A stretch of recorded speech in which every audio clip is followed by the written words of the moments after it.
নাম বলবেন আপনার? নদী। নদী। নদী হচ্ছে আপনার নাম। বর্তমানে বয়স কত? 22 বছর শেষ, 23 বছরে পা রাখছি। 23 বছর। আপনি কি করেন পেশায়? আমি পেশায় এখন ফ্রি বাসায়। আচ্ছা, এই অনুষ্ঠানে আপনি এসেছেন, আপনি সিক্রেটস অনুষ্ঠানটা সম্পর্কে জানেন, জি। এবং এই অনুষ্ঠানে মানুষ নিজের ভুলগুলো, অপরাধগুলো এখানে কনফেস করে, স্বীকার করে, এবং আপনি সেটা করতে যাচ্ছেন পুরো অনুষ্ঠান জুড়েই। কিন্তু তার আগে আমাকে একটু বলেন যে কেন আসলেন? কারণ আমার জন্য কয়েকটা জীবনই নষ্ট হয়েছে, কষ্ট পাইছে। আমার মনে হলো অনুষ্ঠানটা শোনার কারণে আমি যদি এই অনুষ্ঠানের যে আমার কথাটি বলি, আমার মতো ভুল জানি আর কেউ কেউ না কখনো না করে, করে। ওকে, আমার মতো কেউ জানি আর কেউকে কষ্ট না দেয়। ওকে, আমরা শুরু করতে পারি, একেবারে ব্যাকগ্রাউন্ড থেকে শুরু করব। ঠিক আছে, আপনি এই অনুষ্ঠানের খোঁজ পেলেন কিভাবে, এটা আগে বলেন। আমি 3 বছর যাবত আপনার অনুষ্ঠানটা শুনছি, কিন্তু এখন মনে হলো আমি নিজেই তো একটা অপরাধী। আমি কার অপরাধীর গল্প শুনি, আমি নিজেও যা বলি তাহলে অনেক মানুষ সতর্ক হয়ে যাবে। কিবরিয়া ভাই, আমার একটা প্রশ্ন ছিল, জি। আপনি কেন ওই চ্যানেল থেকে না বলে চলে আসছেন? আচ্ছা, আপনি প্রশ্নটা অনুষ্ঠান শুরু হওয়ার আগে বারবার আমাকে জিজ্ঞেস করছিলেন, আমি বলেছিলাম যে আপনি আমাকে অনুষ্ঠানেই করেন, তাতে করে এটা অনেকেরই বিষয়টা জানা হয়ে যাবে। প্রথম কথা হচ্ছে যে এটা না বলা না, এটা আমি যখন একটা রেডিও থেকে অন্য কোনো রেডিওতে যাচ্ছি, তখন আমি যদি বলি যে আজকের পর থেকে আমাকে শুনতে পাবেন ঢাকা এফএমে, ওই রেডিওতে বসে, এটা খুবই নন প্রফেশনাল শোনা যায়, এবং এটা ওই রেডিও পারমিটও করে না, তাই না? সুতরাং না বলে না আসলে। তবে হ্যাঁ, আমার হয়তো আরও একটু বলা উচিত ছিল যে আমি খুব শীঘ্রই অন্য একটা রেডিওতে জয়েন করতে যাচ্ছি, সেখানে আমাকে আপনারা শুনতে পাবেন। কিন্তু আমি সেটা বললেও যে সেখান থেকে সেটা প্রচার করা হবে, এমন তো কোনো গ্যারান্টি ছিল না। হ্যাঁ, এবং আমি জানি যে এরকম অনেক মানুষই, আমি এখন পথে ঘাটে, হাটে মাঠে ঘাটে আমার সঙ্গে দেখা হয়ে যায় যে ভাই আপনি রেডিও ছেড়ে দিলেন কেন, ওকেই প্রশ্ন করে অনেকেই। আমি তো ভাই রেডিও ছেড়ে দেইনি। আমি যেদিন থেকে আমার পূর্বের স্টেশন ত্যাগ করেছি, এই ঢাকা এফএমে জয়েন করেছি, সেদিন তার পরের সপ্তাহ থেকেই আমি রবিবার এবং বুধবার দুটো অনুষ্ঠান নিয়ে আপনাদের সঙ্গে আছি, এবং এই অনুষ্ঠানের কন্টেন্টগুলো সেম, প্রেজেন্টেশনের ধরনটা একটু আলাদা, এবং তারপরেও আমি দেখেছি যে অনেক মানুষই এখন পর্যন্ত জানে না যে আমি ঢাকা এফএমে কাজ করছি, হয়তো ধীরে ধীরে জেনে যাবে আর কি। হ্যাঁ কিবরিয়া ভাই, কারণ আপনি যেদিন বলছেন আজকে অনুষ্ঠানে লাস্টে দিয়ে আমার কিছু কথা শুনতে পারবেন, সেদিন মানে কি কিবরিয়া ভাই কি বলতে চায়, এতদিন যাবত সেজন্য অপেক্ষাতে করছি। অপেক্ষাতে করার পরে দেখি সে আর চ্যানেলে থাকবে না। সে কোথায় যাবে, কি কারণে যাবে, কারণটা কি একটু তো জানাবে, না ফেসবুকে তো জানাবে। এর জন্য জানেন আমি অনেক কান্না করছি সেদিন রাত, আমার ঘুমই হয়নি। কারণ আপনাকে আমি কখনো দেখিনি, আজকে আমার জীবনে প্রথম দেখা। তারপর আপনি কণ্ঠ শুনে আর আপনার ব্যবহার আচার এতটা ভালো, সেটা থ্যাংক ইউ। আমার সামনে বসে প্রশংসা করছেন, আমার কিছুটা বিব্রত লাগছে। Thank you very much. আপনাদের এই ভালোবাসা নিঃসন্দেহে সেটা আমার জন্য অনেক বড় পাওয়া, সৃষ্টিকর্তার কৃপা। আমরা মূল জায়গাটা থেকে শুরু করতে চাই। বুঝতে পেরেছি অনেকেই কষ্ট পেয়েছেন, কিন্তু ধীরে ধীরে খুঁজে পাবে আমাকে, আমি এটা বিশ্বাস করি, কারণ বাংলাদেশের লার্জেস্ট নেটওয়ার্ক হচ্ছে ঢাকা এফএম এর। সো টুডে অর টুমোরো সবাই এটা জানবে, খুঁজে পাবে। ওকে, নদী, একেবারে ব্যাকগ্রাউন্ড যেটা বোঝাচ্ছি যে আপনি যে আজকে যে জায়গাটায় এসে উপনীত হয়েছেন, এবং আপনি বুঝতে পারছেন যে আপনার যে ভুলগুলো, অপরাধগুলো, সেই ভুল আর অপরাধের পেছনে তো একটা শক্তিশালী কারণ আছে। সেই ছোটবেলা থেকেই আমি শুরু করতে চাই যে কিভাবে আপনি ধীরে ধীরে এই জায়গাটায় এসেছেন। আমার মা হেরা 3 ভাই, আমরা 3 বোন 2 ভাই। তখন আমার বড় বোন হলো, তারপরে আমি হলাম, তারপরে আমার আরেকটা বোন হলো। এই কারণে আমার আম্মু আমার ছোট খালাম্মার কাছে আমাকে দিয়ে দিল। দিয়ে দেওয়ার কারণে তখন আমার খালাম্মার শুধু নতুন বিয়ে হয়েছে, আমি শুনছি বড় হয়ে, তখন তার কোনো ছেলে মেয়ে ছিল না, তার হাজবেন্ড দেশের বাইরে থাকতো। এই জন্য আমার ছোট খালাম্মা আমাকে নিয়ে নিল। নিয়ে নেওয়ার পরে তারপরে আমার মা আমার কোনো খরচপাতি দিত না, আমার বাবাও দিত না, আমার খালাম্মা চাইতো না, বলতো আমার হাজবেন্ড বাইরে থাকে, তুই থাক, আমারই তো মেয়ে, বোনের মেয়ে, আমার মেয়ে। বয়স যখন 5 বছর, তখন আমার খালাম্মার ঘরে আমার একটা বোন হলো। বোন হওয়ার পরে তারপরে আমাকে স্কুলে ভর্তি করে দিল। আমি স্কুলে যাওয়ার সময় আমার বোনকে দিয়ে আসি, আবার নিয়ে আসি। তারপরে আস্তে আস্তে যখন আমি 6-এ উঠলাম, আমি আবার খুব সাইকেল চালাতে পছন্দ করতাম। আমি সাইকেল নিয়েই, স্কুলটা অনেক দূরে ছিল, সাইকেল চালিয়ে স্কুলে যাইতাম। সাইকেল চালিয়ে স্কুলে যাওয়ার পথে মানে কয়েকটা ছেলে মানে প্রশ্ন করতো, এই মেয়েটা কেন সাইকেল চালিয়ে স্কুলে যায়, সবাই তো এইভাবে সাধারণভাবে যায়, পায়ে হেঁটে যায়, এই মেয়েটা কেন এই সাইকেল চালা যায়, আমরা ওই মেয়ের পাশে পাশে যাব। ঠিক আছে, যাক, সেই নিয়ে আমি কখনো প্রশ্ন করি না। তারপরে একদিন একটা ছেলে বলল, নদী তুমি কেন সাইকেল চালায় স্কুলে যাও? এটা কোন ক্লাসের? আমি তখন 6-এ ভর্তি হয়েছি। 6-এ ভর্তি হয়েছেন? বললাম কি, দেখো আমাদের বাসা থেকে অনেকটা লেট হয়ে যায়, আমার বোনকে স্কুলে পৌঁছাই দিয়ে আমার স্কুল যাইতে হয়, আমার পায়ে হেঁটে যাওয়ার এত সময় নাই, এর জন্য আমি নিজে সাইকেল চালাইয়া যাই। তারপর বললো ঠিক আছে যাও। এইভাবে তো ছেলেরা খারাপ ভাবে, গ্রামে একটু গ্রাম সাইডে, এটা শহর হলে চলতো। আমি প্রতিদিন সাইকেল চালাই, ওখানটা যাই, ছেলেটা প্রতিদিন দোকানে বসে থাকে, শুধু আমাকে ফলো করে। আমি আবার স্কুল ছুটি হওয়ার টাইমে বসে থাকে, যাওয়ার সময় বসে থাকে। একদিন আমি মেলাতে, বাড়ির পাশে মেলা হয়, বিরাট বড় মেলা, সেই মেলাতে গেলাম। মেলাতে যাওয়ার পরে সে আমার জন্য একটা গোলাপ নিয়ে দাঁড়ায় আছে, বলে নদী এটা তোমার জন্য। আমি বলি, কেন এটা আমার জন্য? আমি এই গোলাপ দিয়ে কি করবো? গোলাপ তোমার চুলে পরবা, এই মেয়েদের চুলেই তো গোলাপ খুব সুন্দর লাগে। আমার আচ্ছা ঠিক আছে। পরে তারপরে আসলাম, তারপরে এইভাবে 6 জীবনটা পার হয়ে গেল। ছেলেটা এইভাবে শুধু তাকাই থাকলো। তারপরে 7 উঠলাম, উঠার পরে আর তার সাথে দেখা হলো না, সে কোথায় জানি চলে যায়। তারপর আমি এটে উঠলাম, এটে উঠার 2 মাস পরে বিয়ে দিয়ে দিবে, আমাকে আর পড়াশোনা করাবে না, আমি অনেক দুষ্টু, সাইকেল চালাই, স্কুলে যাই, মানে আমাকে আর বিয়ে দিয়ে দিবে। একটা ছেলে আমাদের এলাকায় মেয়ে দেখতে গেল, মেয়ে দেখার পরে সে মেয়ে বাসায় ছিল না, আমি স্কুল থেকে আসছি, সে আমাকে রানিং অবস্থা দেখে আসলো। দেখে আসার পরে বলো কি এই মেয়েটা কার? আমি তো মেয়ে দেখতে আসছি, এই মেয়েটাকে আমার ভালো লাগছে, আমি একটু তার ফ্যামিলির সাথে কথা বলতে পারি। তারপরে একজনকে প্রশ্ন করলে মেয়েটা বাড়ি দেখাই দিল, ওই যে মুখ বাড়ি যান তৈলে পাওয়া যাবেন। তারপর যাওয়ার পর আমি তো তখন বাসায় ছিলাম না, আমার ক্লাসে পড়েন তখন? আমি তখন 8-এ ক্লাস 8-এ পড়েন। হ্যাঁ। তারপরে আমার আব্বু মার সাথে কথা বলে আচ্ছা মেয়ে তো বড় হয়েছে, বিয়ে দিবই, তাহলে তোমার বাবা মাকে নিয়ে এসো। তারপরে ছেলের বাবা ছিল না, মা ছিল, তারা খুব ছোট ফ্যামিলি ছিল, 1 ভাই 1 বোন ছিল, আর বোনের শুধু একটা মেয়ে ছিল। তারপরে তারা আসলো, আসার পরে এক দেখায় আন্টি পরে রেখা গেল, বিয়ে হোক আর না হোক আন্টিটা পড়ে থাক। তারপরে পরে আমাদের ফ্যামিলিতে গেল, যাওয়ার পরে কিনো রকম, মানে তখন আমার বাবা মার চিন্তা ছিল কি আমার মেয়েকে বিয়ে দিয়ে দেবো, সে যেই রকমই হোক।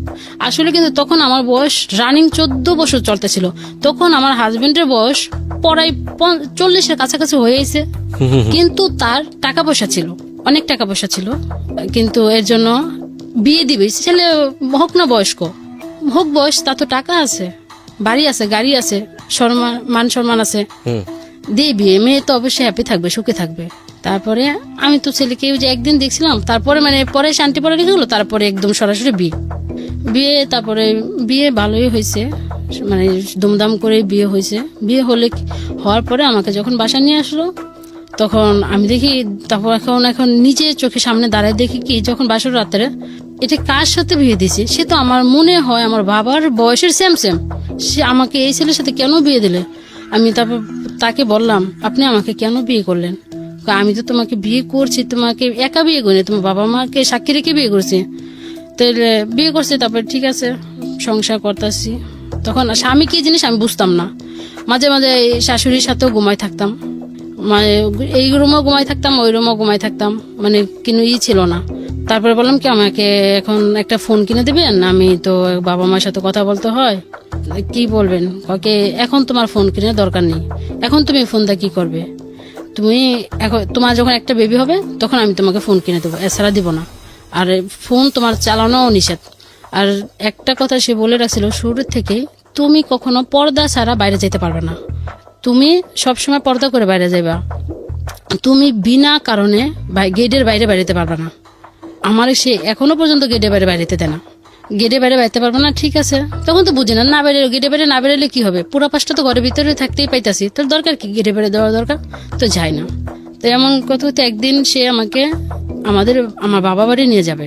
নিয়ে যাওয়ার পরে মানে বাবা বাড়িতে আসতেছি, তখন বাসে উঠছে, বাসে ওঠার পরে একটা লোক পাশাপাশি সিটে বলছে কি, ভাইয়া আপনার মেয়েকে কি শ্বশুর বাড়িতে নিয়ে আইতেছেন?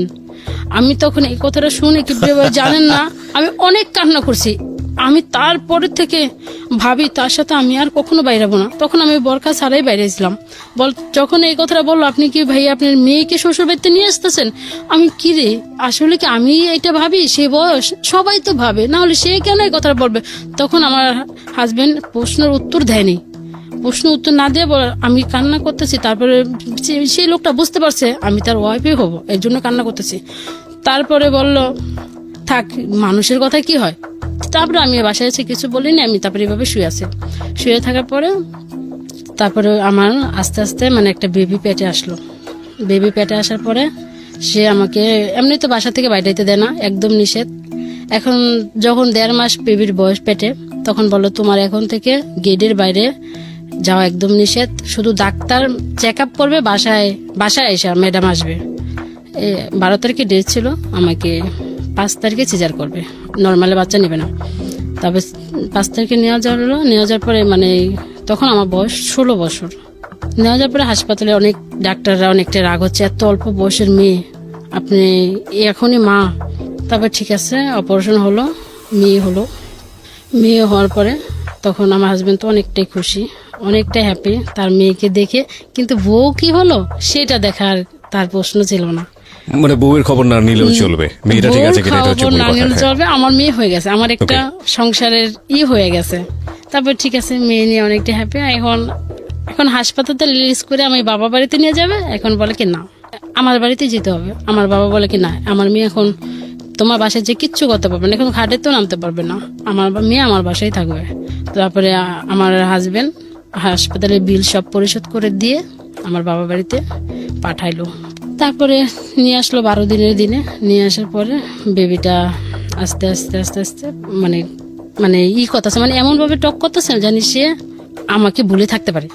আমাকে ভুলে থাকতে থাকতে সব সময় দাদুর কাছে থাকে, মানে ওর দাদিকে দাদু বলা শিখাইছি, মানে দাদা তো নাই, আল্লাহ দাদুর কাছে থাকতো। আর ওর আব্বু তো মিরপুরে কে দোকান আছে জামা কাপড়ের, দোকানের থেকে রাত্রে 11টায় 10টায় যাই বাবা সবসময় তাদের কাছে রাখতো, আমাকে দিত না তেমন একটা। খাওয়া পড়া গোসল যা আছে সব করতো। করার পরে তারপরে একদিন তার আস্তে আস্তে দেখি কি তার শরীরে পরিবর্তন আসতেছে, মানে সে স্বাভাবিকভাবে সুস্থ না, আমি দেখতেছি শুধু অসুস্থ হয়ে যাচ্ছে। মানে আপনার মেয়ের কথা বলছেন আপনি? না, আমার হাজবেন্ডের কথা বলছি। আচ্ছা। মানে সেখান থেকে কি অসুস্থ হয়ে যাচ্ছে, মানে যখন আমি স্বামী কি জিনিস বুঝতাম না, মানে সে তখন একটু আগ্রহ ছিল। যখন আমি বুঝতে চেষ্টা করলাম সে আমার স্বামী, তাকে দিয়ে আমার সবটাই দরকার, তখন সে আস্তে আস্তে তো দুর্বল হয়ে গেল। দুর্বল হওয়ার তারপরে থেকে আস্তে আস্তে কিবরে ভাই মানে সে আলাদা রুমে থাকা শুরু করলো। এটা বিয়ের কতদিন পরে? বাচ্চাটা হওয়ার 6-7 মাস পরে থেকে। আচ্ছা, বাচ্চাটা হলো কত বছর পরে? বাচ্চাটা বিয়ে 3 বছর পরে হয়েছে। 3 বছর পরে হয়েছে, তার মানে 3.5 বছর 4 বছর পর্যন্ত আপনাদের রিলেশনশিপ একরকম ছিল, ভালোই বলা যেতে পারে। মানে একরকম না, মানে তখন আমি স্বামী কি জিনিস তখন বুঝতাম আপনি না। বুঝতেন না, কিন্তু মানে যা স্বাভাবিক চলতো। আচ্ছা, কিন্তু তারপরে যখন আপনি বোঝা শুরু করলেন, হ্যাঁ, যখন আমি সেই সময়টাতে সে আলাদা রুমে থাকা শুরু করলো, তাই হ্যাঁ, বলতে চাচ্ছেন? আচ্ছা, ওকে, আমরা এখানে একটা বিরতি নেব প্রিয় শ্রোতা, ছোট্ট একটা বিরতি। আজকে যেই সিক্রেটসটা এখানে রিভিল হচ্ছে সেটা একটা মানুষের ব্যক্তি জীবনের গল্প, কিন্তু এটা আমাদের সমাজে কিন্তু এই ঘটনা একক না, খুব বেশি রেয়ার না। এই ভদ্রমহিলা কত বড় ভুল করেছে বা কত সিক্রেটস সে আজকে এখানে রিভিল করবে সেটার ব্যাকগ্রাউন্ডে রয়েছে আমরা। ছোট্ট একটা বিরতির পর আমরা আবারও ফিরবো মাত্র সিক্রেটসে। আপনারা শুনছেন ঢাকা FM 90.4। এই অনুষ্ঠান চলাকালীন সময় আমাদের ইউটিউবে আপলোড হচ্ছে, আপনি চাইলে ইউটিউবে চলে আসতে পারেন এবং অবশ্যই আমাদের চ্যানেলটি সাবস্ক্রাইব করতে ভুল করবেন না। সাবস্ক্রাইব করার পর পাশের বেল বাটনটি অন করে দেবেন, তাহলে আপনার সেলফোনে আপনি জানতে পারবেন আমরা কখন কখন নতুন কন্টেন্ট আপলোড করছি। আমাদের ইউটিউবের ঠিকানা হচ্ছে www.youtube.com/DFM904। আমি আবারও বলছি youtube.com/DFM904। প্লিজ সাবস্ক্রাইব করবেন। প্রিয় শ্রোতা, আপনাদের অসংখ্য অনুরোধে, চাপাচাপিতে এবং জোর করাতে একটা বিশেষ অনুরোধ আমাকে রাখতে হচ্ছে। সেটা হলো, বেশ কিছুদিন আগে বইয়ের ব্যাপারে আমি একটা অফার দিয়েছিলাম যে বইটি যদি আপনি প্রিয় মানুষকে উপহার দিতে চান এবং তাকে যদি আমার পক্ষ থেকে কিছু লিখে দিতে চান, তাহলে সেই সুযোগটি থাকছে। মাত্র 2 দিনের জন্য অফারটি দেবার পর অসংখ্য অনুরোধ আসে এবং এরপর অফারটি বন্ধ হয়ে যায়। আমি সবার জন্য এই অফারটি আরো একবার ওপেন করছি। এখন থেকে শুরু করে আগামী 2 দিন আবার ওই অফারটি আমি দিচ্ছি। যদি আপনি এই বইটি কাউকে উপহার দিতে চান, যে বইটি বাজারে এসছে আমার জীবন গল্প এবং সিক্রেটস, এবং তাকে যদি আপনি কিছু লিখে দিতে চান, তাহলে যেটা করতে হবে, আপনাকে ফোন দিতে হবে এই নাম্বারে। নাম্বারটি হচ্ছে 0963871771। আমি আবারও বলছি 09638771771। ফোন দেওয়ার পরে আপনি কল সেন্টার থেকে কিছু নির্দেশনা পাবেন, সেই নির্দেশনা অনুসারে আপনি কাজ করবেন এবং আমি অতি দ্রুত আপনার হাতে বইটি পৌঁছানোর ব্যবস্থা করব। এই অফারটি শুধুই এই নাম্বারে ফোন করে যারা বইটি অর্ডার করবেন তাদের জন্য প্রযোজ্য, অন্য কোথাও থেকে এই অফারটি প্রযোজ্য হচ্ছে না। শুধু এই নাম্বারটি থেকে যারা বইটি অর্ডার করবেন, অ্যাডভান্স অর্ডার, ঢাকা সহ সারা বাংলাদেশে। হ্যাঁ, নদী, আমরা যেখানটায় ছিলাম তারপর আমি মানে মাঝে মাঝে বলি কি আপনি কেন এই রুমে থাকেন, বলে আমার তো কাজ থাকে, ব্যবসা বাণিজ্য করি, ব্যস্ত থাকি, তোমার কাছে তো মানে এতটা বেশি বয়সে এত রাত পর্যন্ত রাত্রে জেলা কাজ করলে হিসাব টিসাব করলে তুমি তো বিরক্ত হবে। আমি কি সব সময় আপনি তো কাজ করে আমার রুমে যেতে পারেন, আমি ঘুমাইতাম, আমি ভাবতাম সে আসবে, আমি তারপরে মানে অপেক্ষা থাকতে থাকতে ঘুমাই পড়তাম। এখন দেখি কি রাত পাটে সকাল হয়ে গেছে, এখনো সে আসেনি, ওই রুমেই শুয়ে পড়ছে। তারপরে শুয়ে থাকার পরে তারপরে একদিন আমি নিজের থেকে ওই রুমে গেলাম। ওই রুমে যাওয়ার পরে আমি বলছি আমি এখন আপনার কাছে কিছু চাই। এখন তুমি কি চাও? আমি আপনার স্ত্রী হয়ে যা যেতে পারি তাই চাই। কয় সরি আমি এখন দিতে পারবো না। দিতে পারবেন না কারণটা কি? আমি এখন সন্দেহ ঢুকলো, সে কেন এমনটা করে, কেন একটা স্বাভাবিক ছেলে তো এমনটা করবে না। আমার বেবি হয়েছে দেখে আমার কাছে আসে না, না কি কারণটা কি আমি এখন জানবো। আরো মানুষও তো বেবি হয়, তার হাজবেন্ড কি তাকে রেখে চলে যায়? তারপরে এখন দেখি মানে সে এখন বাসাও আসে লেট করে, মানে ভাবে আমি এখন যদি তাড়াতাড়ি বাসায় যাই সে তো অবশ্যই আমাকে এই প্রশ্নটা করবে, আমার কাছে আসতে যাবে, এই জন্য সে লেট করে বাসায় ফিরত। হ্যাঁ মানে আগে আসতে 9টা 10টা অথবা 10:30। এখন দেখি 12টা 1টা এমন আছে, 2টো বেজে যায়। বাসা আসার প্রশ্ন করলে বলে এই বন্ধুদের সাথে ছিল, এটা ছিল, এটা ছিল। তাহলে দেখি এখন সে আমাকে কিন্তু সময় দিচ্ছে না। এমন সময় একটা বিয়ের প্রোগ্রাম পড়লো, নাচ করতে পারি বিয়ের অনুষ্ঠানে, মানে আর কেউ কে দাওয়াত না করলো, মানে বিশেষ করে আমাকে দাওয়াত করবে, মানে কারণ আপনি গিয়ে নাচানাচি করবেন।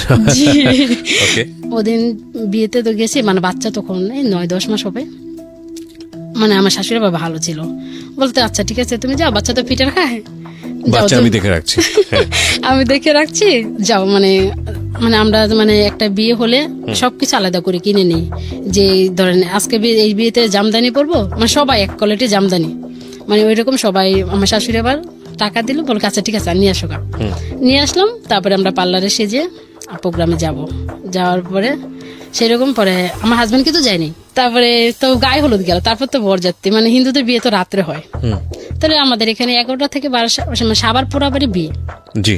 তারপরে আমাদের মিরপুর থেকে যেতে তো বেশি সময় লাগে না, 12টার দিকে গেল, 3টা লকডাউনে বিয়ে, তো 1টা বাজে যায় পৌঁছাই যাবো।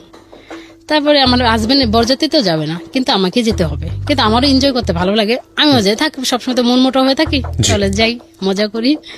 তারপরে যখন আমি সাভারে গেলাম পোড়াবাড়ি যেতে, আমি এখানে থামিয়ে আপনাকে একটা প্রশ্ন করতে চাই। ইন দ্য মিন টাইম আপনি আপনার, যেহেতু এটা একটা বেসিক নিড মানুষের জীবনে, আপনি আপনার হাজবেন্ডকে কোনো ভালো ডাক্তার দেখিয়েছেন, বা সে নিজে কোনো ডাক্তার দেখিয়েছে, বা আপনি তাকে বলেছেন যে তোমার যে শারীরিক সমস্যা আছে সেটা নিয়ে তোমার ডাক্তার কাছে যাওয়া উচিত? হ্যাঁ, কিভাবে আমি ডাক্তার দেখাইছি ওই সময়টাতে বিয়ে বাড়ির ঘটনার আগে? হ্যাঁ দেখাইছি। আচ্ছা। দেখানোর পরে ডাক্তার বলছে সব কিছুরই একটা শেষ আছে, মানে আপনার হাজবেন্ড বিয়ে করছে লেট করে, ঠিক আছে, কিন্তু আগে বাইরে সময় কাটাইছে, এই কারণে এই জিনিসটা হয়ে গেছে। বাইরে সময় কাটিয়েছে মানে হচ্ছে মানে বাইরে অন্য মেয়েদের সঙ্গে তার সম্পর্ক ছিল। জি জি। ওকে, যেটা বুঝতে পারছি যে ডাক্তার যেটা বললো যে এটা আসলে ট্রিটমেন্টে গেলেও এটা কিওর হওয়ার মতো ব্যাপার নেই, না ঠিক হবে না। ওকে ঠিক আছে, বলুন। তারপরে যে বিয়েতে গেলাম, তারপরে তখন আমার একটা পার্সোনাল সিম ছিল, মাত্র 2-3 দিন আগে। যে হঠাৎ একদিন মানে ওই রাত্রেই চিটাগাং থেকে একটা ফোন আসলো রং নাম্বারে। তারপরে আমি খেয়াল করতে পারলাম না, 1 আসলো না 2 আসলো। তারপর বললাম কি আপনি কোনটায় ফোন দিয়েছে? বললো কি 22-এ ফোন দিয়েছে। আমাকে এই নাম্বারটা আপনি কোথায় পেলেন? বললো কি মন থেকে নিছি। মন থেকে নিয়েছেন কেন? নিলাম মন থেকে মানে ওই ছেলেটা মন থেকে নাম্বারটা নিজের থেকে, মনটাকে মানে ছেলের মন থেকে, ও আচ্ছা, নিজের মন থেকে অজান্তেই টিপে বের করেছে। হ্যাঁ, ইচ্ছা করে নাম্বারটা বানায় আমার ফোনে কল আসছে। যদি কোনো ছেলে হয় আমি বন্ধু করব, আর যদি কোনো মেয়ে হয় আমি প্রেম করব। ওই কি রিয়া স্বাভাবিক কথা কেন বলেন? তারপরে বিয়ে হলো। বিয়েতে মানে ছেলেটা তখন অনেক ফোন দিচ্ছিল, মানে আমিও কথা বলছিলাম। তারপরে আমি ভাবি থাকি একটু ফান করি, মজা করি, একটা বিয়েতে আসছি আপনি তো মজা, আরো মজা করি। তারপরে ওই বিয়েতে মানে বিয়ে হতেছে, তারপর মাঝে যখন ভিডিও আসে তখন ফোনটা আমি রেখে দিই, মানে রাইনা থেকে রেখে দিই। তারপর বিয়ে হলো। বিয়ে হওয়ার পরে তখন ভিডিও ক্যাসেট বাইরেছে, তখন দেখে আমার অনেক নাচ, সবার নাচের তো আমার নাচের বেশি। তখন আমার হাজবেন্ডকে মানে তারা আবার কিছু নাচ ভিডিও করে রাখছিল ফোনে, ওইটি ফেসবুকে ছাড়ছে। আমার হাজবেন্ডের সাথে ফ্রেন্ডশিপ তো চলে আসছে। তারপর বলে দেখো তুমি বিয়েতে যে এমন করে নাচো, তোমার তো পর্দা ছাড়া বাইরে যাওয়া নিষেধ। আপনি নিষেধ করছেন ঠিক আছে, তো বাড়ি ঘরে বিয়ে যেতেই হবে, আর তো আমার বাবার বাড়ি এলাকা না, আপনার এলাকায়। তারপরে বললে ঠিক আছে আর কখনো কিন্তু বিয়ের প্রোগ্রামে যেতে পারবে না। আমি বললাম এখন আমি আপনার কথা আমি আর রাখতে পারবো না, আপনি আমাকে কোনো দিক দিয়ে হ্যাপি করতে পারতেছেন না। আপনি কেন কি দিতে তোমাকে হ্যাপি করতে পারতেছি না? টাকা পয়সা যা লাগে সবই তো দিতেছি, আমাকে দিলে কি হবে? আমি তো নিজে অসুস্থভাবে বসবাস করতেছি। তখন মাথায় বুদ্ধি আসলো, এইভাবে একা জীবনের থেকে কারোর সাথে বন্ধুত্ব করে জীবন কাটানো ভালো হবে। আমার সময়টা তো কাটবে, আমার মনটা তো ভালো থাকবে। একা একা জীবন মনে হয় চলবে না। কিন্তু এই যে কথাটা আপনি বললেন, এখানে আমার কিছু জিনিস জানার আছে। একটা যেটা হচ্ছে যে আপনার হাজবেন্ডের একটা বড় সমস্যা ছিল, সেটা ঠিক আছে, কিন্তু এছাড়া বাকি যে দায়িত্বগুলো পালন করা উচিত, আপনাকে একটু সময় দেয়া কিংবা অন্যান্য কাজে সহযোগিতা করা, আপনাকে প্রায়োরিটি দেওয়া বিভিন্ন কাজে, এগুলো সে করতো ঠিক মতো? জি না, এগুলো সে করতো না? না না, মানে সকালে 8টার দিকে দোকানে যেত, সকালেও বাইরে খাইতো, দুপুরেও বাইরে খেত, শুধু রাত্রে মাঝে মাঝে রাত্রে বাসায় খেত, আর রাতে 3 বেলায় সে বাইরে খেত।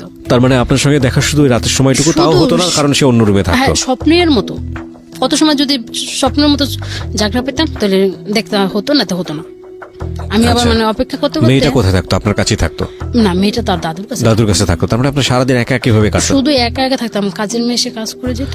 ব্যাকগ্রাউন্ডটা ভালো করে শুনবেন। স্টোরিগুলোকে যারা এন্টারটেইনমেন্টের জায়গা থেকে নিচ্ছেন, তাদের জন্য আমাদের সরি বলা ছাড়া আসলে কিছু বলার নেই।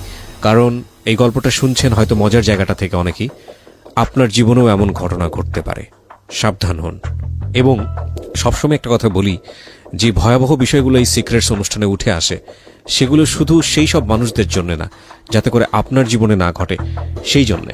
সুতরাং আমাদের অনুষ্ঠানের নদীকে আঙ্গুল তুলবেন না, আপনি আঙ্গুলটা আপনি আপনার দিকে ঘোরান, যাতে করে আপনার জীবনটা নদীর মতো না হয়, প্লিজ।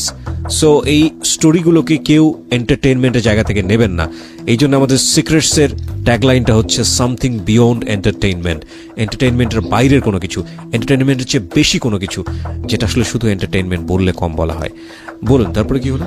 মানে বিয়ে থেকে আসার পরে মানে সেদিন তো সারা রাত জাগনা ছিলাম, তারপর বাসায় এসে সকালবেলা ঘুম। এবং আপনি মেন্টালি একটা প্রিপারেশন নিয়ে ফেলেছেন যে আপনি কারোর সাথে ফ্রেন্ডশিপ করবেন। হ্যাঁ, কারোর সাথে ফ্রেন্ডশিপ করবো, একটা বন্ধুত্ব করি, সে তো ঢাকার বাইরে, শুধু নেক্সট টাইম শুধু কথা, এছাড়া কিছুই না। তারপরে ভাবলাম ঠিক আছে বন্ধুত্ব করি। তারপর আমি আবার কিবিরা ভাই সবকিছু লিখে রাখি। আমার একটা মানে আমি যখন বুঝি তখন থেকে আমার একটা অভ্যাস, যা হবে সবকিছু লিখে রাখি। তারপর ওই ছেলের সাথে মানে কথা বলতে বলতে মানে ছেলেটা দেখে এখন ভালোই, মানে ভালো খোঁজ খবর নিতেছে। হ্যাঁ নদী, কি করতেছ, খাইছ, পড়ছ। কিন্তু ছেলেটা আমাকে প্রশ্ন করছিল, হ্যাঁ তুমি কি ম্যারেজ না অন ম্যারেজ? আমি বলছি জি না, আমি ম্যারেজ না, অন ম্যারেজ। এটা বলছি, এটা আমার ভুল। তারপর আপনার সামনে বলছি মানে আনম্যারিড, হ্যাঁ, বিয়ে হয়নি আপনার? হ্যাঁ, বিয়ে হয় নাই। তবে শেষ মানে এমন কথা তো অনেক মজা করে কথা বললো, মজা করে মানে 10 দিন কথা বলার পরে 11 দিনের দিনে রাত্রে আপনার নিশ্চয়ই খুব ভালো লাগছিল? হ্যাঁ, অনেক ভালো লাগছিল। 10 দিনের পরে 11 দিনের দিনে সে রাত্রে ফোন দেয়, বলতেছে নদী আমি তো এখন চিটাগাং থেকে ঢাকা। আপনি রাতেও কথা বলতে পারতেন কারণ আপনার হাজবেন্ড আপনার রুমে হ্যাঁ, আমার থাকতো পাশে থাকতো না তো। ওকে। পরে বলতেছে কি নদী আমি তো এখন ঢাকা আসতেছি। আমি কেন তুমি ঢাকা আসতেছো কেন? কয় তোমার কণ্ঠ আমাকে পাগল করে দিছে, আমার তোমাকে দেখতেই হবে। আমি কই সত্যি না মিথ্যা? আমি ভাবছি তখন কি ভাই সত্যি মিথ্যা কথা। তারপরে সে ঠিকই মানে রাতেই 12টার দিকে ট্রেন থেকে নেমে আমাকে ফোন দিয়েছে, দেখো না আমি তো এখন ঢাকা আসছি, তুমি মেয়ে মানুষ এত রাত্রে বাসা থেকে বেরোতে পারবে না, তুমি এক কাজ করো কালকে সকালে আমার সাথে কমলাপুর স্টেশনে দেখা করো। আমিও তো আমার লাইফের প্রথম আজকে ঢাকা আসছি, আমি কিছুটাই চিনি না, আর গাবতলে যাবো কি করে। সেদিন কি করে ভাই জানেন না, এত বৃষ্টি বলার বাইরে। আর আমি কমলাপুর স্টেশনে আমার লাইফেও কখনো আসিনি, তাও একটা ভয়ঙ্কর ব্যাপার। তো আমার হাজবেন্ড তো বাসায় না, দোকানে। তখন আমার শাশুড়ি মাকে বললাম কি মা। ছেলেটার নাম কি ছিল? রাকিব। রাকিব, ওকে। কিন্তু আমি সবসময় আমার ছদ্ম নামই দিতাম, কখনো আসল নাম দিতাম না। নদী নামই বলতেন? হ্যাঁ, এখনো পর্যন্ত নদী নামই আছে। আচ্ছা ঠিক আছে, বলেন। আল্লাহ বলতো কি আচ্ছা নদী তাহলে আমাকে কি দেখো, মানে সকাল হয়ে গেছে, পরে ফোন দিতেছে, আমি তখন বৃষ্টিতে ভিজতেছি। পরে কি দেখো 10টা বেজে গেছে, তুমি আমার ফোন রিসিভ করো না কেন? আমাকে কেন তোমার ফোন আমি কেন রিসিভ করবো? আমি তো আসছি, তোমাকে মনে নেই? আমাকে সরি একটু মনে নেই। তুমি কি করছো? আমি বৃষ্টিতে ভিজতেছি। তোমার তো ঠান্ডা লাগবে। আমাকে ঠান্ডা লাগবে না। তারপর বলি কি তুমি কতক্ষণ আসছো? আমি বলি কি আমি তো যা তো কখনো যাই নাই, তাও তো 1.5 ঘন্টা 2 ঘন্টা লাগতে পারে, জামও পড়তে পারে। তা বলে কি আচ্ছা তুমি তাড়াতাড়ি আসো, আমি আবার বিকেলে যাইতে হবে, এখন তো অলরেডি 10টা বেজে গেছে, এবং তুমি আস্তে আস্তে 1টা 2টা বাজতে পারে, বিকেলে ট্রেনে আমার যাইতে হবে। তারপর আচ্ছা ঠিক আছে ওয়েট করো, আমি তাহলে আসছি। সে আমাকে কিন্তু দেখেনি, দেখার পরে তারপরে গেলাম। যাওয়ার পরে বলতেছে কি তুমি কিসে করে আসতেছো? আমি বলছি আমি তো সিএনজি করে আসতেছি। সে কয়ে আচ্ছা বলে তুমি অ্যাড্রেসটা দাও, তোমার পরনে কি, মানে আমি বলছি আমি তাও কিছু দেবো না, দেখি তুমি আমাকে চিনতে পারো কিনা। তারপর আচ্ছা ঠিক আছে অ্যাড্রেস দিতে হবে না, তুমি আসতেছো তো, এটা তো শিওর? আমাকে হ্যাঁ এটা শিওর। তারপরে বলে তারপর আমি যখন সিএনজিতে নাইমে ভাড়া দিচ্ছি তখন আমাকে সে ফোন দেয়, বলে তোমার মাথায় কি লালন না? আমাকে কি হ্যাঁ, এটাই নদী? আমাকে হ্যাঁ। পরে গেলাম, আর একটা ফ্রেন্ডকে নিয়ে আসছিল, এই কথা বললাম, কথা বলে মানে হোটেলে খাইলাম, বিলটা আমিই দিলাম। ওদেরকে দিতে দিলাম, কারণ এত দূর থেকে আসতে চিটাগাং থেকে। সম্পর্কটা কি ছিল আপনার এই মানে সম্পর্কে তার সাথে যে বললাম না, শুধু প্রেমের অভিনয়। মানে অভিনয় তো আমরা বুঝতে পারছি, কিন্তু তখন পর্যন্ত ও কি জানতো যে আপনি ওকে লাভ করেন, ভালোবাসেন? হ্যাঁ, সে তখন ভাবতো কি, বলে কি নদী এখন তো আমি তোমাকে দেখছি, তুমি তো আমাকে দেখছো, তোমাকে এখন আমার অপছন্দ। আমি তো ভাবি মনে মনে আপনি তখনও কথা দেননি না, নাকি? আমি ঠিক বুঝতে পারছি না, মানে ছেলেটা কি জানতো যে আমি তাকে ভালোবেসি, তাকে বিয়ে করব। এটা ছেলেটা জানতো? হ্যাঁ, এই জন্য সে ঢাকাতে আর আসছে। আপনার জায়গা থেকে বিষয়টা ছিল টাইম পাস? হ্যাঁ, আমার বেলায় তো বেশি ছিল টাইম পাস, কারণ আমার হাজবেন্ড আমাকে সময় দেয় না। এক্স্যাক্টলি। আপনি ছেলেটার নাম কি বলছিলেন? রাকিব। রাকিব। তারপরে বলো কি, দেখো নদী তুমি তো আমাকে এখন দেখছো, এখন কি আমাকে অপছন্দ হয়? আমি বললাম কি না, পছন্দ তো হয়। তোমার কি আমার অপছন্দ হয়? কি না, তোমাকে তো মাথায় করে রাখবো, যাতে আমি তোমাকে ভালোবাসি। তারপরে আমি বললাম কাকে, চলো তোমাকে আমি এখনই নিয়ে যাবো। আমি না, এটা তো কিভাবেই সম্ভব না, আমি তো এখন বাসা থেকে কিছুটাই বলিনি। তাহলে তোমাকে আমার বাবা মা অনেকটাই করবে, থানা পুলিশ করবে, তোমার অনেকটাই ঘাবড়ে যাবা। তারপর বলে কি, তাহলে কি করবো? আমাকে যাই, তোমার বাবা মাকে নিয়ে এসো। তারপর বললো কি, সত্যি বলতেছো? তুমি তো পর হয়ে যাবে না? আমি বললাম কি না, আমি পর হব না, তুমি যাও। তারপর সে আমাকে আরেকটা সিএনজি করে উঠায় দিল। আমি সরাসরি মিরপুরে চলে আসলাম। চলে আসার পরে ওই গেল, যাওয়ার পরে আমি পরের দিনকে ফোন দেওয়া, বলে কি তুমি ঠিক মতো পৌঁছাইছো? বলছে হ্যাঁ আমি ঠিক মতো পৌঁছাইছি, আমি বিকালবেলা আম্মুর সাথে কথা বলবো তোমার ব্যাপারে। আমি আচ্ছা ঠিক আছে বলো। আমার কাছে তাও মজা লাগতেছে, ওর আম্মুর সাথে সিরিয়াস ভাবে আলাপ করবো, আমার কাছে মজা লাগতেছে। তারপর এখন দেখি ওর আম্মু বলে কি, থাক বাবা, তুই তো চিটাগাঙ্গের ছেলে, আর মেয়ে তো ঢাকায়। আমি আমাদের এখানে গ্রাম সাইড, ওই মেয়ে কিছুও করতে পারবে না। আমাকে সে আবার এটি বলে, দেখো নদী তুমি দেখো আমাদের বাড়িতে গরু আছে, এটা আছে ওইটা আছে, মাটির ঘর, থাকতে পারবে? আমি তুমি যদি যেখানে রাখো সেখানেই থাকতে পারবো। অনেকটা মজা লাগতেছে। তারপরে দেখি সিরিয়াস, এখন বলতেছে তার মাকে নিয়ে শুক্রবার দিন ঢাকাতে, মানে আমাদের বাড়িতে আসবে। তারপর শুক্রবার দিন আসবে শিওর। বলে তোমার বাবা মাকে বলে রাখো আমি আসবো, তোমার বাবা মা যদি না দেয় আমি তোমাকে তুলে নিয়ে আসবো, তুমি তো রাজি? আমি বললাম হ্যাঁ আমি রাজি, তুমি এসো। তারপরে তুলে নিয়ে আসবো। তারপরে দেখি সিরিয়াস আসবে, সবকিছু গুছাই নিছে, ওর মা বাবা বড় ভাই আসবে। তখন রাকিব চলে আসবে? হ্যাঁ, রাকিব চলে আসবে আমাকে নেওয়ার জন্য, অথবা যে কোনো একটা করার জন্য। আপনার বাড়িতে আসবে আর কি, মানে কি বলে এটাকে, বিয়ের দাওয়াত, কি বলে, বিয়ের দাওয়াত না, সম্বন্ধ নিয়ে আসবে, প্রস্তাব নিয়ে আসবে। হ্যাঁ। তারপরে আমি বৃহস্পতিবার দিন রাত্রে ওর সাথে কিছুক্ষণ কথা বলে একদম সিমটাই বন্ধ করে দিলাম, ওই জন্য আমার কিনা খোঁজ খবরই না পায়। কতদিনের সম্পর্ক? মাত্র 17 দিন হয়েছিল। মাত্র 17 দিনের মধ্যে এরকম সিরিয়াস হয়ে গেছে? হ্যাঁ, কিন্তু আমার কণ্ঠ ভালো ছিল। আমি এখনো পর্যন্ত ছেলেদেরকে পটাইতে মনে হয় 1 মিনিটও লাগে না। আপনি দিনরাত 24 ঘন্টা রকিবের সঙ্গে কথা বলতেন? ওই 17 দিন, 24 ঘন্টা না, ধরেন 24 ঘন্টা আমি যে 4 থেকে 5 ঘন্টা সময় ওরা দিতাম। এই প্রতিদিন 4 থেকে 5 ঘন্টা? হ্যাঁ। এই পর্যায়ে আমরা একটা বিরতি নেব, বিরতির পর আবারও ফিরে আসবো সিক্রেটসে। আপনারা যারা আমাদের এই অনুষ্ঠানে কান পেতে আছেন তাদের প্রতি কৃতজ্ঞতা। যারা এই অনুষ্ঠানটিতে অংশগ্রহণ করতে চান নিজের জীবনের সিক্রেটস গুলো নিয়ে মানুষকে সংশোধন করবার জন্য, আপনার মতো ভুল যাতে না করে সেই আহ্বানটি সবাইকে করবার জন্য তারা চলে আসতে পারেন। আমরা প্রিয় শ্রোতা, এই অনুষ্ঠানে আসার জন্য যে নাম্বারটি ওপেন রেখেছি 24 ঘন্টা, সে নাম্বারটি হচ্ছে 09611904 আমি আবারও বলছি 09611904904। ফিরছি 2 মিনিট পর। বিরতির পর আরো একবার স্বাগত জানাচ্ছি সিক্রেটসে। আপনারা শুনছেন ঢাকা FM 90.4। এই অনুষ্ঠান চলাকালীন সময় আমাদের ইউটিউবে আপলোড হচ্ছে। আপনি চাইলে ইউটিউবে চলে আসতে পারেন এবং অবশ্যই আমাদের চ্যানেলটি সাবস্ক্রাইব করতে ভুল করবেন না। সাবস্ক্রাইব করার পর পাশের বেল বাটনটি অন করে দেবেন, তাহলে আপনার সেলফোনে আপনি জানতে পারবেন আমরা কখন নতুন কন্টেন্ট আপলোড করছি। আমাদের ইউটিউবের ঠিকানা হচ্ছে www.youtube.com/DFM904। আমি আবারও বলছি youtube.com/DFM904। প্লিজ সাবস্ক্রাইব করবেন।